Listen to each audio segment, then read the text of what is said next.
మొదటి పేతురు పత్రిక 5వ అధ్యాయం. మొదటి పేతురు పత్రిక 5వ అధ్యాయం 7వ వచనం చదువు. ఆయన మిమ్మల్ని గురించి చింతించుచున్నాడు గనుక మీ చింత యావత్తును ఆయన మీద వేయుడి. ఆయన మిమ్మల్ని గురించి చింతించుచున్నాడు గనుక మీ చింత యావత్తును ఆయన మీద వేయుడి.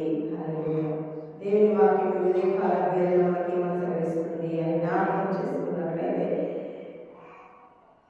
దేవుడు మన కొరకు చింతిస్తూ ఏం చేస్తున్నాడు? దేవుడు మన కొరకు చింతిస్తూ ఉన్నాడు. కాబట్టి ఎలాంటి చింతలు ఉన్నా కానీ ఆ చింత యావత్తును ఆయన మీద వేయమని దేవుని వాక్యం సెలవిస్తుంది. అదేవిధంగా దేవుని వాక్యం మరొక చోట జ్ఞాపకం చేసుకున్నట్లయితే, ఇదిగో నీ చింత యావత్తును నా మీద వేయము, నా సిలువను ఎత్తుకొని నీకు ప్రయాణించు, నా సిలువ సులువుగాను తేలికగా ఉందని దేవుని వాక్యం సెలవిస్తుంది. కాబట్టి మనం దేవుని వెంబడించే వారిగా ఉన్నప్పుడు మన చింత యావత్తు ఏదైనానో ఆయన తీర్చేవాడిగా ఉంటాడు. అదే దేవుని వాక్యం. మొదటిగా నా నీతిని నా రాజ్యాన్ని వెతుకు, నీకు ఏది కావాలని అనుగ్రహించేదని దేవుని వాక్యం సెలవిస్తుంది.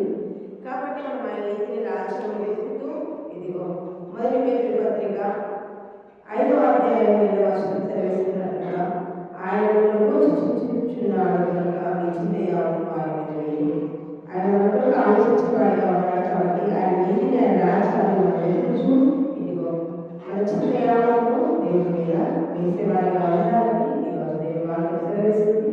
మన చింత యావత్తును మనమందరం కూడా ప్రార్థన విధానం చేత దేవుని చేతికి అప్పగించుకున్నాం. దేవునికి అప్పగించేవాడిగా ఉండాలని ఈ కాలం దేవుని వాక్యం సెలవిస్తుంది.